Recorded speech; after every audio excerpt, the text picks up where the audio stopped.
백병규 시사평론가 모셨습니다. 안녕하십니까? 네, 안녕하십니까? 어서 오세요. 오늘은 그 레미콘 얘기 좀 하죠. 서울 시내에 레미콘 회사들이 상당히 많잖아요, 그죠? 또 비가 오는 날이면은 몰래 폐수를 버리다가 적발되기도 했었는데요. 지금 상황은 어떤가요? 네, 그 성동구의 이제 그 레미콘 회사에서 폐수를 버리다가 적발되지 않았습니까? 물론 이제 그 회사 측 이야기하고 네, 또 이제 그 관할구청이나 이 성동구의 입장이 굉장히 좀 엇갈리고 있습니다. 그래서 정확하게 어느 정도의 어떤 양의 그 폐수가 좀 버려졌는지 좀 살펴봐야 될 텐데요. 그러나 그 다른 지역에서도 이 문제 상당히 좀 심각합니다. 우선 그 서초구 그 방배동 같은 경우에도 이 방배동 그 2726번지 일대에 있는 약 3천여 제곱미터 규모의 이 레미콘 공장 이전 문제가 쟁점이 되고 있는데요. 네, 렉스콘이라고 하는 레미콘 업체의 이제 그 서울 공장입니다. 네. 이 과천대로 그러니까 그 사당역에서 이 남태령으로 올라가는 길 바로 그 옆에 있는 그 레미콘 공장인데요.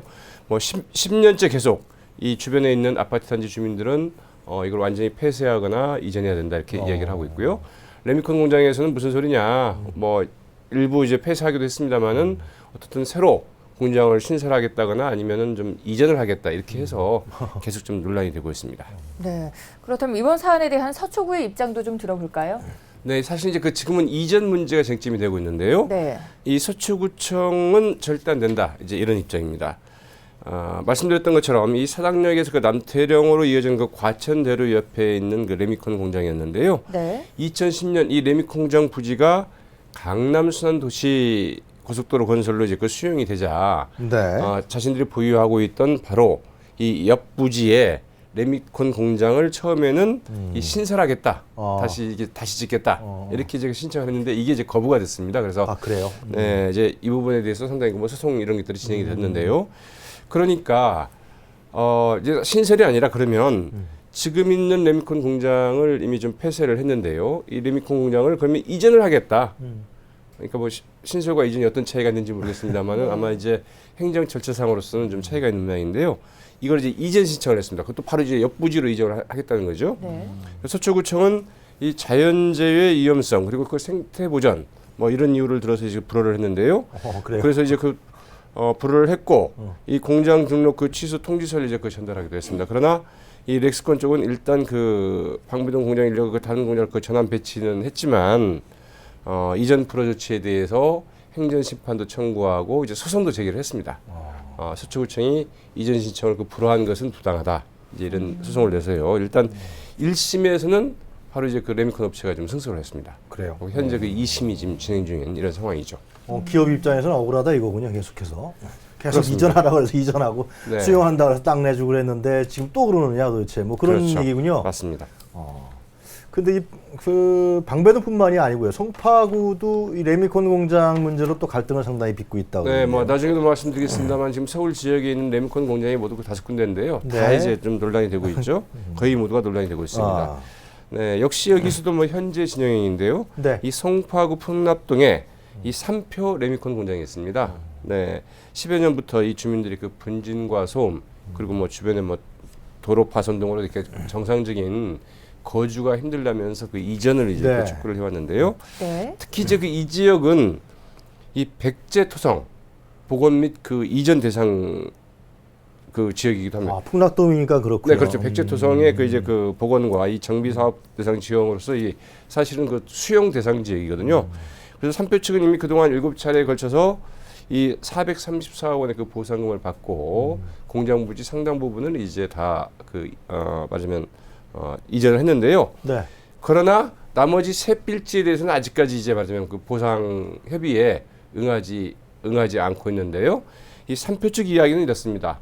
어차피 뭐 어쩔 수 없이 그 말하자면 이제 수용이 된다 하더라도 그렇다고 한다면 일단 보상 절차가 끝나더라도 3년 정도는 영업을 공장 가동을 좀 보장을 해줘야 된다. 그래야 우리가 이제 그 다른 데로 이전하더라도 이전하지 않겠느냐. 그 세 필지에서 공장을 한다는 거예요? 네, 그렇습니다. 그 세 필지 이제 남은 부지에서 지금 공장을 좀 하고 있는데요. 그래서 이제 그러니까 송파구는 무슨 소리냐?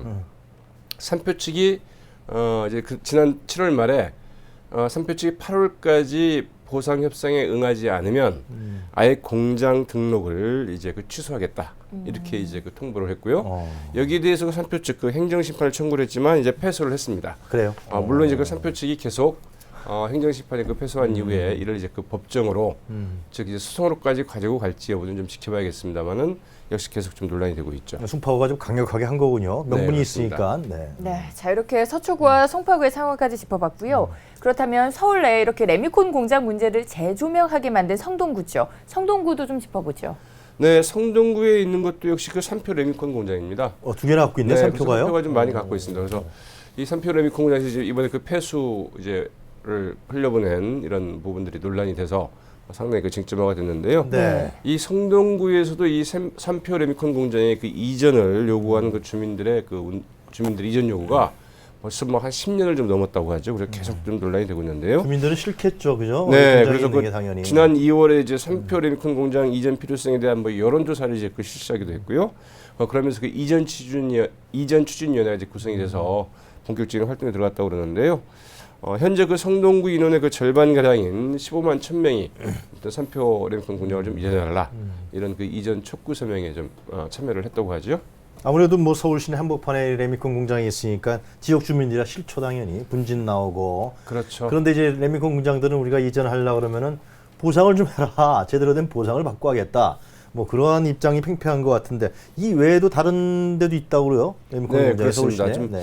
이 1990년대 중반까지만 하더라도 그 서울 시내에만 그 레미콘 공장물이 그 12곳에 이르렀는데요. 네. 그러나 이제 상당히 많은 부분들이 이런 그 주변의 이전 압력 또 이제 그 서울시나 관할구청의 네. 이제 그 이전 유도 이제 이런 부분 때문에 결국은 상당히 좀 많이 그 좀 줄어들었습니다. 그래서 현재는 지금 남은 곳은 그 다섯 곳인데요. 네, 네. 이 그림으로 좀 준비가 되어 있습니다. 네. 이렇게 보시면은 나왔네요. 네, 예. 한일시멘트 영등포 공장도 있겠고요. 그다음에 그 천막 콘크리트 공업 서울 공장이라고 해서 여기는 그 강남구에 이제 위치하고 있죠. 강남구에도 있어요? 네, 그렇습니다. 그리고 말씀드렸던 이 풍납 공장, 이 삼표 산업의 풍납 공장 좀 풍납동에 논란이 되고 있는 거, 있는데고요. 네, 그리고 이제 네, 이번에 그 폐수 배출로 논란이 됐던 이 삼표 산업의 그 성수 공장이 있고요. 그다음에 이제 그 신일 CM이라고 이 신일 CM이라는 레미콘 회사의 그 본사 및 이제 서울 공장이 그 송파구에 이제 그 자리를 잡고 있죠. 풍납동에 말고 또 있어요. 네, 그 송파구에요. 송파구에도 있습니다. 그러니까 네. 송파구에 2개, 성동구에 2개, 강남구 하나, 영등포구 하나 이렇게 그렇죠. 있는 거네요. 네, 맞습니다. 네, 그렇다면 서울 내 레미콘 공장 가운데에서 구로구와 강남구의 경우도 살펴보도록 하죠. 네, 이제 그 한일시멘트 영등포 공장 같은 경우에만 하더라도 그 1년 전까지만 하더라도 이 주민들이 나서서 그 강력하게 이전을 좀 요구해 왔고요. 네. 사실 이제 그 레미콘 공장이 있는 곳은 다 마찬가지입니다만 다 이제 그 구청장 선거나 아니면 구의원 선거 때 이 레미콘 공장 이전 문제가 꼭 공약이겠네요. 그 정치적인 그 쟁점 공약으로 이제 그 많이 제기가 네. 되고 네. 따라서 이제 논란이 되곤 합니다. 그래서 어떻든 네, 이 부분은 이제 그 한일시멘트가 어떻든 그 주민들과 여러 차례 뭐 협의 등을 거쳐서 네. 주민들을 위한 여러 사업을 하기로 하고 일단은 이제 그 이전 문제가 좀 약간은 진정돼 있는 이런 상황이고요. 이 강남구에 위치한 그 천막 콘크리트 공업 서울 공장이나 송파구의 그 신일 CM 그 서울 공장은 비교적 그 인적이 드문 곳에 있습니다. 그래서 이제 말씀드린 것처럼 뭐 서울 외곽순환도로의 그 복정 교차로 그 이면에 위치해 있다거나요. 네. 아니면 그 공장지 등에 그 자리 잡아 있고 있는 탓에 예. 이 큰 민원이 말하자면 발생하고 있지 않은 이런 상황이라고 할 수 있겠죠. 강남구 어디 저쪽에 있나 보죠? 강남구 중심에 있는지 않나요? 그렇지는 않습니다. 맞습니다. 네, 그 그래요. 도로 이면도로나 그 이제 복개도로 그 예. 외곽순환도로의 그 복정 교차로 이면에 있기 때문에 상당히 좀 아마 이 레미콘 공장이 서울 시내 중심가에 위치했었던 거는 서울 시내가 이제 개발 막 될 때 그런 고도 성장기라고 할까요? 네. 그럴 때 이제 바로바로 이제 레미콘이 투입돼야 되니까 그렇게 아마 위치를 정했던 것 같은데 지금 미운 오린 새끼가 됐습니다. 네. 신세가요. 그렇죠. 네. 이제 그 레미콘은 사실은 그 리믹스드 콘크리트라는 이야기죠. 그래서 이미 혼합된 콘크리트다 이런 이야기입니다. 그래서 말하자면 미리 준비된 혼합 콘크리트 우리말로 이렇게 번역해 볼 수 있을 것 같은데요. 이 말하자면 건설 자재로서의 그 필수 불가결한 그 건설 자재에 속한다고 볼 수 있겠죠. 문제는 이제 그 레미콘은 혼합한 지 60분에서 90분 사이에 말하자면 타설이 돼야 됩니다.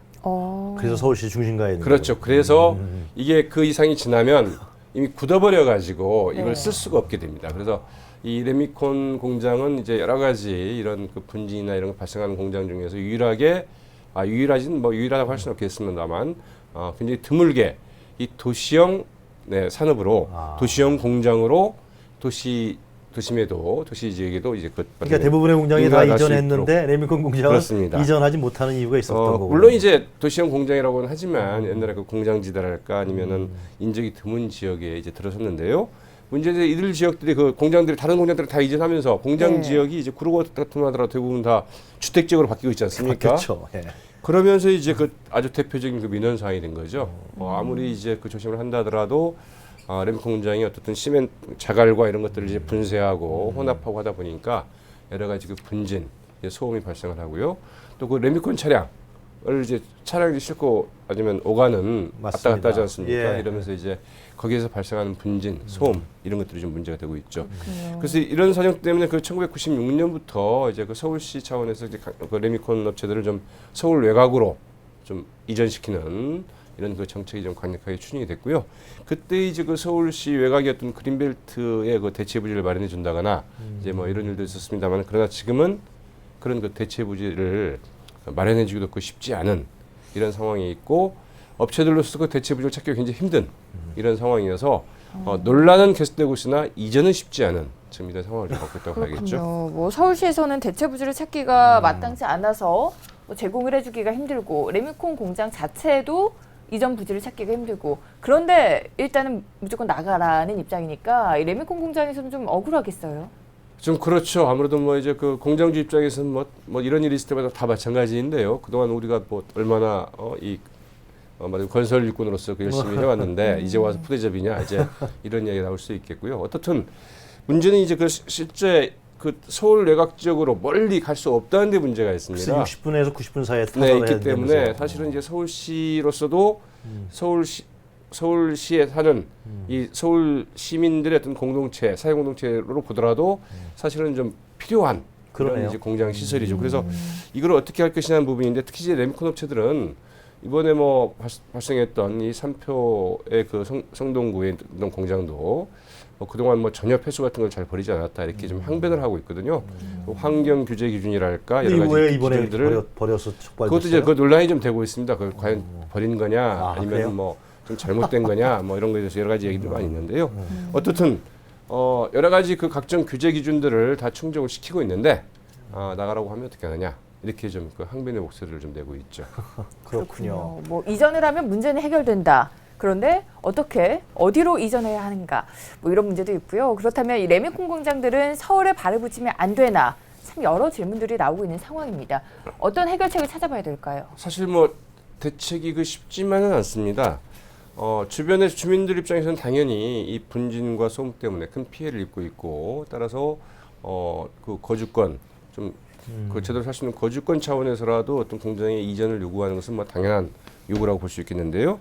또 그 레미콘 업체에서는 설령 좋다 간다면 가야겠는데 우리 마땅한 그 대체 이전지가 있어야 될 것 아니냐 이런 부분도 없이 그냥 나가라고 하면 우리가 어떻게 하느냐 이제 기본에 뭐 영업권도 영업권입니다만 또 서울시 차원에서 필요한 이 공장 아니냐. 그렇죠. 서울 시내에서 예를 들면 뭐 건설공사가 이루어지게 되면은 그 어디서 뭐 수원이나 맞습니다. 용인에서 올 수는 없는 거 아니에요. 네. 그렇다고 해서 이건 뭐 인천 혹은 뭐 경기도는 뭐 괜찮냐 이제 이런 항변이 나올 수도 있거든요. 뭐 60분 안에 온다는 보장이 없는 결국 거죠. 이제 그 수도권 전체적으로 필요한 공장이고 이런 부분들이기 때문에 이 부분에 대해서는 좀 같이 서울뿐만이 아니라 이 서울, 인천, 경기도 이런 그 3개 시도가 같이 머리를 맡아서 주민들의 피해도 최소화하면서 또 그 3개 지역에 다 이렇게 말하자면 레미콘을 공급할 수 있는 이런 그 적정 위치를 찾아서 만들고 그런 적정 위치를 찾아서 대체 부지를 좀 마련해 보는 이런 노력이 필요하지 않을까 싶고요. 또 하나는 이제 지금 있는 서울 시내에 있는 레미콘 공장들 단순한 뭐 그 법적 기준뿐만이 아니라 정말 주민들이 좀 불편이 없도록 하는 이런 그 환경 재반 아니면 환경 오염 어떤 분진이나 소음에 대한 어떤 대책들 이런 것들 좀 효율성 있는 대책들을 더 강구할 필요가 있지 않겠는가. 규제가 더 강화돼야 된다. 네, 이렇게 볼 수 있겠죠. 그 레미콘을 제조하는 기술이 발전될 요량은 안 보입니까? 네, 외국에서는 이제 그 먼 거리 원거리에 있는 그 레미콘 타설을 위해서 말하자면 그 이동 레미콘 이동 차량을 사용을 합니다. 가면서 이제 만드는 거군요. 골재나 이런 것들을 직접 싣고 가서 음. 현장에 가서 바로 그 차량에서 이제 맞으면 레미콘을 글쎄요. 하는 건데요. 이제 차량의 크기가 굉장히 큽니다. 그래서 서울 같은 데는 과연 이제 그 차량들의 이 이동이 적절할지 또 골목이나 이런 데 들어갈 수 있을지가 이제 좀 논란이 되겠고요. 또 그 차량이 굉장히 고가이죠. 그러나 다른 한편으로는 좀 서울 외곽에 네. 굉장히 드문 곳에 만들어 놓고 어떻든 서울 시내는 그런 차량을 활용하는 방안도 생각해 볼 수 있겠죠. 그렇군요. 예. 뭐 주민들의 불편을 최소화할 수 있는 최고의 방안에 대한 꾸준한 노력이 필요해 보입니다. 주제를 바꿔보도록 하겠습니다. 용산 주한 미군 기지에서 유출된 것으로 추정이 되는 기름에 그 오염된 지하수가 발견된 지 어느덧 15년이 지났습니다. 하지만 그 책임 규명 작업은 여전히 제자리인 걸음인 것으로 드러났는데요. 무슨 이유에서일까요? 네, 뭐 참 쉽지 않은 문제죠. 지하철 6호선 그 녹사평역 지하수가 그 대거 기름에 오염된 게 밝혀진 게 지난 2001년이었죠. 네. 그러면서 벌써 이제 그 14년, 15년 가까이 되는데요. 그래서 이제 그 한국 측 그 환경기술 전문가들이 용산 미군 기지 안에 그 지하수 관정에 시료를 채취를 해서 직접 그러니까 말하자면 부진의 그 지하수 관정을 채취를 해서 이제 네. 그 시료를 확보를 해서 오염 여부를 조사한 게 지난 6월입니다. 그러니까 14년 만에 비로소 이제 그 직접 용산 부진의 그 지하수 관정에 대해서 이제 그 시료 채취가 된 거죠. 미군에서 협조를 안 했기 때문에 그렇게 됐던 거죠. 근데 그 동안에 이제 그걸 계속 하려 했었는데 그게 안 됐던 거죠. 네. 그러니까 14년 만에 시료 채취가 됐기 때문에 이제 그 결과를 이제 지켜봐야겠습니다만 어떻든 이 주한미군 주의협정 소파라고 하죠. 이 소파 때문에 미군의 동의가 없으면 그 미군 부진에 대한 그 네. 조사가 현실적으로 이제 불가능했기 때문입니다. 또 하나는 이제 우리 정부가 적극적으로 이제 그 나서지 않은 것도 이처럼 시료 채취가 좀 늦어진 14년 만에 그 시료 채취가 이루어진 주요 원인 가운데 하나다 이렇게 볼 수 있겠죠. 그래서 아마 제 기억으로는 박원순 시장이 이 문제에 대해서 상당히 좀 얘기를 강하게 얘기했던 것도 기억이 나요, 그죠? 네, 그렇습니다. 네.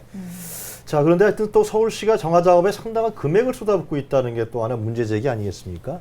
네, 일단 그 원인 규명도 제대로 되지 않은 상황에서 그 인근 이제 지하수 정화를 위해서 그 서울시가 그동안 쏟아부은 돈이 무려 한 71억 원 정도 된다고 대단하네요. 그러거든요. 예. 그러니까 지금까지 뭐 그 용산 기지 주변 기지 주변에 양수정을 설치하고 이제 그 정화 작업을 계속 해왔는데요. 네.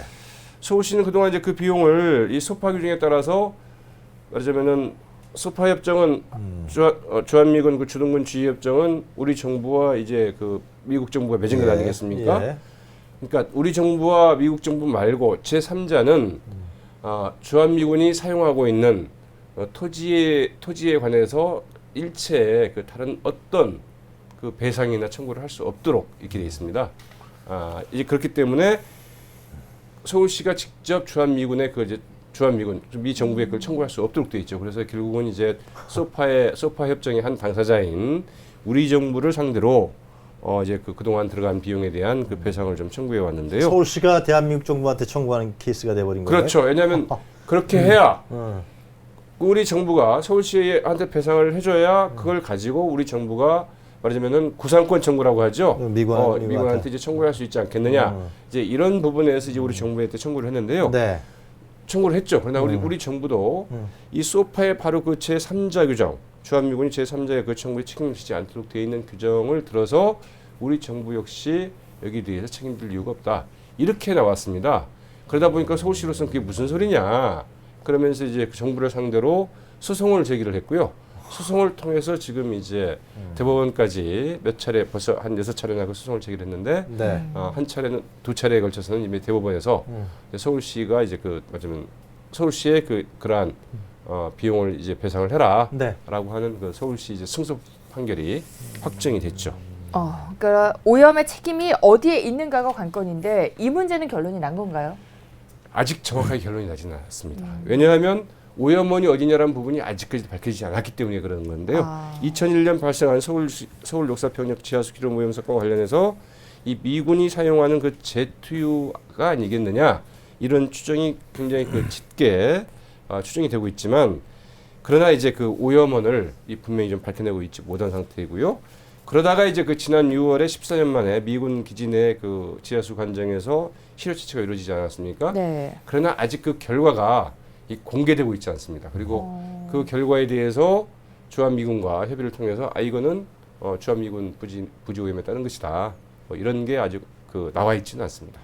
네. 지켜봐야 됩니다. 그 소파 협정이 상당히 불공정한 협정이다 이런 얘기가 뭐 오래전부터 나왔던 것 같은데요. 네. 지금 현재도 뭐 이런 부분은 개정이 안 되고 있는 거잖아요. 그렇죠? 맞습니다.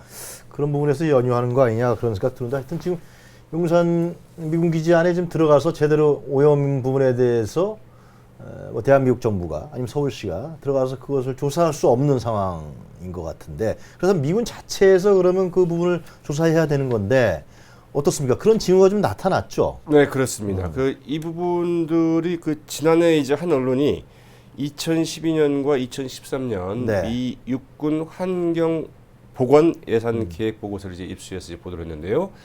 미 육군이 말하자면 환경 보건을 위해서 네. 설정한 말하자면 어느 정도 예산이 필요한가를 쓴 이런 보고서였는데요. 이 보고서를 보면은 네, 전 화면에 세계 나오고 미군 기지를 다 있네요. 얘기를 하고 있는데요. 네, 예. 그림으로 준비가 됐는데요. 그 서울 용산 기지와 그 대구 기지 등 5개 그 주한 미군 기지에 대한 그 환경 정화 예산 계획도 이제 함께 담겨 있습니다.